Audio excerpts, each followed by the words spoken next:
Hi friends, ತುಂಬ ಜನರ comments ಬರ್ತಾ ಇದೆ. ರಿಪೋರ್ಟ್ ಮಾಡಿದ ನಂತರ ಗಿಡ ಡಲ್ ಆಗ್ತಾ ಇದೆ. ಗಿಡಗಳಿಗೆ ಏಪ್ರಿಲ್ ತಿಂಗಳಲ್ಲಿ ಯಾವ ಫರ್ಟಿಲೈಸರ್ ಕೊಡಬೇಕು, ಎಷ್ಟು ಕೊಡಬೇಕು, ಯಾವುದು ಕೊಟ್ಟರೆ ಒಳ್ಳೆಯದು, ಏಪ್ರಿಲ್ ತಿಂಗಳಲ್ಲಿ ಗಿಡಗಳಿಗೆ ಫರ್ಟಿಲೈಸರ್ ಕೊಡೋದ್ರಿಂದ ಹೂಗಳು ಬರುತ್ತಾ, ನಮ್ಮ ಗಿಡದಲ್ಲಿ ಮೊಗ್ಗಾಗ್ತಾ ಇದೆ, ಉದುರ್ತಾ ಇದೆ, ಮೊಗ್ಗುಗಳು ಸರಿಯಾಗಿ ಅರಳ್ತಾ ಇಲ್ಲ, ಯಾಕೆ ಅನ್ನೋದಾದರೆ ಗಿಡಗಳಿಗೆ ಬೇಸಿಗೆಯಲ್ಲಿ ತುಂಬಾ ಕಾಳಜಿ ವಹಿಸಬೇಕು. ಯಾವ ಫರ್ಟಿಲೈಸರ್ ಕೊಟ್ಟರೆ ಒಳ್ಳೆಯದು, ಯಾವ ಫರ್ಟಿಲೈಸರ್ ಕೊಟ್ಟರೆ ಸೈಡ್ ಎಫೆಕ್ಟ್ ಆಗುತ್ತೆ ಅನ್ನೋದು ಕೂಡ ನಿಮಗೆಲ್ಲ ಗೊತ್ತಿರಬೇಕು. ಆವಾಗಲೇ ನೀವು ಹಾಕುವಂಥ ಗೊಬ್ಬರ ಆಗಿರ್ಬೋದು, ಪೋಷಕಾಂಶಗಳಾಗಿರ್ಬೋದು ಗಿಡಗಳಿಗೆ ಚೆನ್ನಾಗಿ ತಲುಪುತ್ತೆ.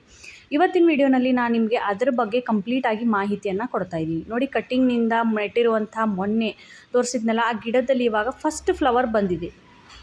ಮೊಗ್ಗುಗಳು ಕೂಡ ಅದೇ ರೀತಿ ಇದೆ. ಯಾವುದೇ ರೀತಿಯ ಮೊಗ್ಗುಗಳು ಉದುರ್ತಾ ಇಲ್ಲ. ಸ್ವಲ್ಪ ಎಲೆಗಳು ಹಳದಿ ಆಗ್ತಾ ಇದೆ, ಆದರೆ ಹೊಸ ಎಲೆಗಳು ಹಳದಿ ಆಗ್ತಾ ಇಲ್ಲ. ಮೊನ್ನೆ ಏನೋ ಆನೆಕಲ್ ಮಳೆಯಿಂದ ಎಲೆಗಳು ಡ್ಯಾಮೇಜ್ ಆಗಿತ್ತಲ್ಲ, ಅವು ಮಾತ್ರ ಸ್ವಲ್ಪ ಹಳದಿಯಾಗಿ ಹೋಗ್ತಾ ಇದೆ. ಅವುಗಳನ್ನ ನಾನು ತೆಗಿತಾ ಇದ್ದೀನಿ, ಅದ್ರ ಜೊತೆಗೆ ಹೊಸ ಚಿಗುರು ಕೂಡ ಬರ್ತಾ ಇದೆ. ನೋಡಿ, ಬೇಸಿಗೆಯಲ್ಲಿ ಗಿಡಗಳಿಗೆ ಸ್ಟ್ರೆಸ್ ಆಗಬಾರ್ದು ಅಂತಂದರೆ, ಯಾವುದೇ ರೀತಿಯ ತೊಂದರೆ ಗಿಡಗಳಿಗೆ ಆಗಬಾರ್ದು ಅಂತಂದರೆ ಸಾಧ್ಯವಾದಷ್ಟು ಗಿಡಗಳಿಗೆ ಲಿಕ್ವಿಡ್ ಫರ್ಟಿಲೈಸರನ್ನು ಕೊಡಿ. ಹಾಗಂತ ಬರೀ ಲಿಕ್ವಿಡ್ ಫರ್ಟಿಲೈಸರ್ ಕೊಟ್ಟರೂ ಆಗಲ್ಲ.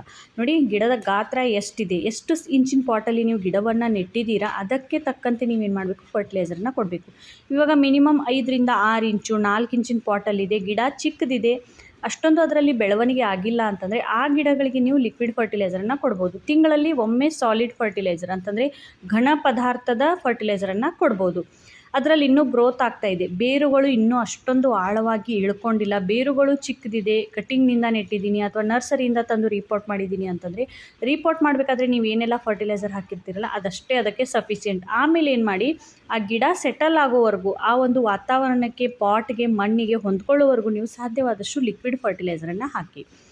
ನೋಡಿ, ಇದು ಕೂಡ ಒಂದು 3 ಇಂಚಿನ ಪಾಟಲ್ಲಿ ಹಾಕಿರುವಂಥ ಗುಲಾಬಿ ಗಿಡ, ಬಟನ್ ರೋಸ್ ಗುಲಾಬಿ ಗಿಡ. ತುಂಬ ಚೆನ್ನಾಗಿ ಇದರಲ್ಲಿ ಫ್ಲವರ್ಸ್ ಬಂದು ಹೋಗಿದೆ. ಕಟಿಂಗ್ ಮಾಡಿದ ನಂತರ ಮತ್ತೆ ಹೂಗಳು ಬರ್ತಾ ಇದೆ. ಇವಾಗ ಈ ರೀತಿ ಗಿಡಗಳಿದ್ದರೆ ಇವುಗಳಿಗೆ ಲಿಕ್ವಿಡ್ ಫರ್ಟಿಲೈಸರನ್ನು ಕೊಡಿ. ತಿಂಗಳಲ್ಲಿ ಒಮ್ಮೆ 1 ಚಮಚ ಅಥವಾ 2 ಚಮಚ ಕಂಪೋಸ್ಟ್, ಯಾವುದಾದ್ರೂ ಒಂದು ಕಂಪೋಸ್ಟ್ ಜೊತೆಗೆ ಟೀ ಪೌಡ್ರನ್ನು ಮಿಕ್ಸ್ ಮಾಡಿ ಕೊಟ್ಟರೆ ಸಾಕು. 10 ಇಂಚು 12 ಇಂಚು 15 ಇಂಚಿನ ಪಾಟಲ್ಲಿದೆ ಅಂತಂದರೆ ಆ ಗಿಡಗಳಿಗೆ ನೀವು 15 ದಿನಕ್ಕೊಮ್ಮೆ ಘನ ಪದಾರ್ಥ ಸಾಲಿಡ್ ಫರ್ಟಿಲೈಸರನ್ನು ಕೊಡಲೇಬೇಕು. ಯಾಕಂತಂದರೆ ಲಿಕ್ವಿಡ್ ಫರ್ಟಿಲೈಸರ್ ಏನಾಗುತ್ತೆ ಅಂತಂದರೆ, ನೀರಿದ್ದಂಗೆ ಅದು ಹಾಕಿದ ಕೂಡಲೇ ಗಿಡಗಳು ಇನ್ಸ್ಟಂಟ್ ತಕ್ಷಣ ಅದನ್ನು ಹೀರ್ಕೊಳ್ಳುತ್ತೆ, ಎಲ್ಲ ಭಾಗಗಳಿಗೆ ತಲುಪಿಸುತ್ತೆ. ಮತ್ತು ನಾವು ನೀರು ಹಾಕಿದ ತಕ್ಷಣ ಅದು ಅಲ್ಲಿ ಅದರ ಒಂದು ಅಂಶ ಕಡಿಮೆ ಆಗುತ್ತೆ. ಆದರೆ ಘನ ಪದಾರ್ಥಗಳು ಹಾಗಲ್ಲ. ನೀರು ಹಾಕ್ತಾ ಹೋದಂತೆ ಅದು ಮಣ್ಣಿನಲ್ಲಿ ಅದರ ಒಂದು ಸತ್ವವನ್ನು ರಿಲೀಸ್ ಮಾಡ್ತಾ ಹೋಗುತ್ತೆ, ಗಿಡಗಳು ಅದನ್ನು ಸ್ಲೋ ಆಗಿ ಹೀರ್ಕೊಳ್ಳುತ್ತೆ. ಲಿಕ್ವಿಡ್ ಫರ್ಟಿಲೈಸರ್ ಇನ್ಸ್ಟಂಟಾಗಿ ಗಿಡಗಳು ಅದನ್ನು ಅಬ್ಸಾರ್ಬ್ ಮಾಡ್ಕೊಳ್ಳುತ್ತೆ, ಇವೆಲ್ಲ ನಿಮಗೆ ಗೊತ್ತಿರ್ಬೋದು. ಆದರೆ ಘನ ಪದಾರ್ಥದ fertiliser slow releasing fertilisers, compost ಆಗಿರ್ಬೋದು, ಟೀ ಪೌಡರ್ ಆಗಿರ್ಬೋದು, ಆಮೇಲೆ ಎಗ್ಶೆಲ್, ಮೊಟ್ಟೆ ಸಿಪ್ಪೆ, ಆಮೇಲೆ ನಾವಿವಾಗ ಬೋನ್ ಮೀಲ್ ಹಾಕ್ತೀವಿ, ಹಲವಾರು ರೀತಿಯ ಪೌಡರ್ ಫಾರ್ಮ್ನಲ್ಲಿ ಬಾಳೆಹಣ್ಣಿನ ಸಿಪ್ಪೆ, ಈರುಳ್ಳಿ ಸಿಪ್ಪೆ, ಇವೆಲ್ಲ ಏನಾಗುತ್ತೆ ಅಂತಂದರೆ ಮಣ್ಣಿನಲ್ಲಿ ಮಿಕ್ಸ್ ಆಗಿ ಅವು ಅಲ್ಲಿ ಡಿಕಂಪೋಸ್ ಆಗಿ ಗಿಡಗಳು ಅದನ್ನು ಅಬ್ಸಾರ್ಬ್ ಮಾಡ್ಕೊಳ್ಳೋದಕ್ಕೆ ತುಂಬ ದಿನ ಬೇಕಾಗುತ್ತೆ. ಈ ರೀತಿಯ ಫರ್ಟಿಲೈಸರನ್ನು ನೀವು ಮೆಚ್ಯೂರ್ ಗಿಡಗಳಿಗೆ ಕೊಡೋದು ಒಳ್ಳೆಯದು.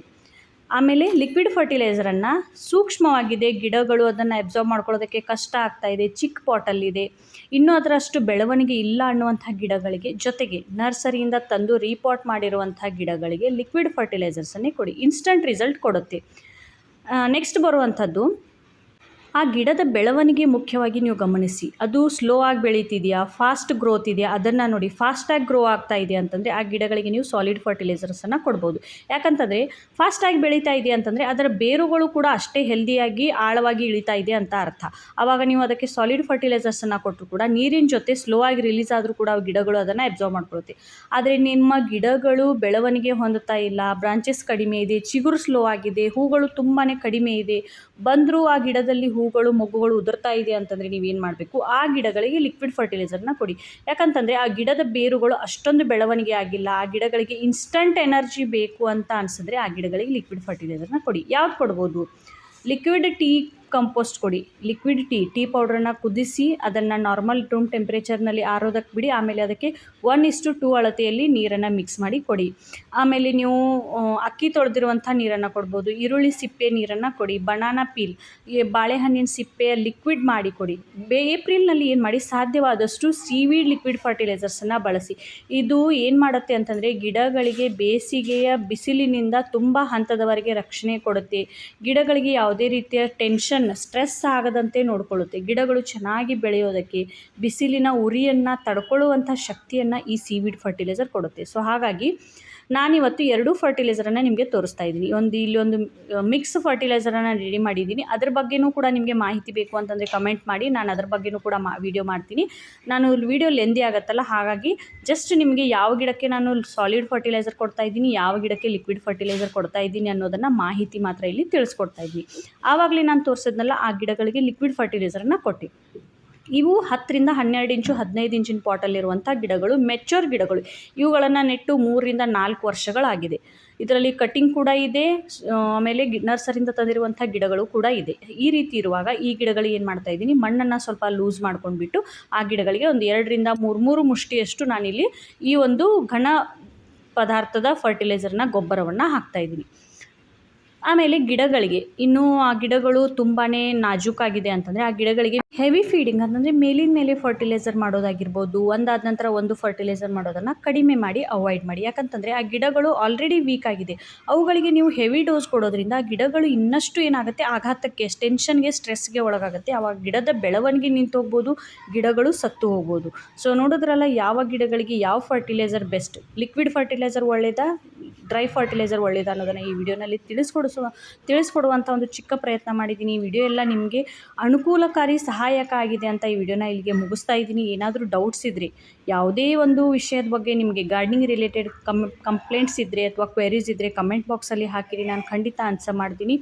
ಯಾವ ಗಿಡದ ಒಂದು ಟಾಪಿಕ್ ಬಗ್ಗೆ ಅಥವಾ ಯಾವ ಒಂದು ಗಿಡಗಳ ಮಾಹಿತಿ ನಿಮಗೆ ಬೇಕು ಅನ್ನೋದಾದರೆ ಕಮೆಂಟ್ ಮಾಡಿ. ನನ್ನ ಹತ್ರ ಆ ಗಿಡ ಇದ್ದರೆ ಖಂಡಿತ ನಾನು ಅದ್ರ ಬಗ್ಗೆ ಮಾಹಿತಿಯನ್ನು ನಿಮಗೆಲ್ಲ ತಿಳಿಸ್ಕೊಟ್ಟೇ ಕೊಡ್ತೀನಿ. ಮೊನ್ನೆ ಒಬ್ಬರು ಕಮೆಂಟ್ ಮಾಡಿದರು, ಪಾರಿಜಾತ ಗಿಡದ ಬಗ್ಗೆ ತಿಳಿಸ್ಕೊಡಿ ಅಂತ. ಸಾರಿ, ನನ್ನ ಹತ್ರ ಆ ಗಿಡ ಇಲ್ಲ, ಹಾಗಾಗಿ ಇಲ್ಲದೇ ಇರುವಂಥ ಗಿಡದ ಬಗ್ಗೆ ನಾನು ಮಾಹಿತಿ ಕೊಡೋದಕ್ಕೆ ಸಾಧ್ಯ ಇಲ್ಲ. ಒಂದು ವೇಳೆ ಕೊಡುವಂಥ ಪ್ರಯತ್ನ ಮಾಡಿದ್ರೂ ಕೂಡ ನಾನು ಕೇವಲ ಇಮೇಜ್ ತೊಗೊಂಡು ಅದ್ರ ಬಗ್ಗೆ ಮಾಹಿತಿ ಹೇಳ್ಬೋದು ಅಷ್ಟೇ. ಯಾವುದೇ ಗಿಡ ಆಗಿರ್ಬೋದು, ಅದರಲ್ಲಿ ಹೂಗಳು ಬರ್ತಾ ಇಲ್ಲ ಅಂತಂದರೆ ಟಿಪ್ ಪ್ರೂನಿಂಗ್ ಅಥವಾ ಸಾಫ್ಟ್ ಪ್ರೂನಿಂಗ್ ಮಾಡಿ ಅದರಲ್ಲಿ ಏನು ಮಾಡಿ, ಮೈಕ್ರೋ ನ್ಯೂಟ್ರಿಯೆಂಟ್ಸ್ ಜೊತೆಗೆ ಪೊಟ್ಯಾಷಿಯಮ್ ಇರುವಂಥ ಫರ್ಟಿಲೈಸರ್ ಅಂತಂದರೆ ಬನಾನಾ ಪಿಲ್ ಫರ್ಟಿಲೈಸರ್ ಆಗಿರ್ಬೋದು, ಆರ್ಗ್ಯಾನಿಕ್ ಪೊಟಾಸ್ ಸಿಗುತ್ತೆ, ಇಲ್ಲ ಅಂತಂದರೆ ಪ್ರೋಮ್ ಫರ್ಟಿಲೈಸರ್ ಅಂತ ಸಿಗುತ್ತೆ. ನಾನು ಡಿಸ್ಕ್ರಿಪ್ಷನಲ್ಲಿ ಲಿಂಕ್ ಹಾಕಿರ್ತೀನಿ. ಹೂಗಳು ಬಿಡುವಂಥ ಫರ್ಟಿಲೈಸರ್ ಯಾವುದಿದೆಯೋ ಆರ್ಗ್ಯಾನಿಕ್ ಆಗಿರುವಂಥ ಫರ್ಟಿಲೈಸರ್ನ ಲಿಂಕನ್ನು ಕೊಟ್ಟಿರ್ತೀನಿ. ನಿಮ್ಗೆ ಏನಾದರೂ ಬೇಕು ಅಂತಂದರೆ ನೀವೇನು ಮಾಡಿ, ಆ ಒಂದು ಲಿಂಕ್ ಮೇಲೆ ಕ್ಲಿಕ್ ಮಾಡಿದ್ರೆ ನೀವು ಅದನ್ನು ಈಸಿಯಾಗಿ ಆರ್ಡರ್ ಮಾಡಿ ತರಿಸ್ಕೊಳ್ಬೋದು. ಸೊ ಈ ವಿಡಿಯೋನ ಇಲ್ಲಿಗೆ ಮುಗಿಸ್ತಾ ಇದ್ದೀನಿ. Thanks for watching. Bye. Happy gardening.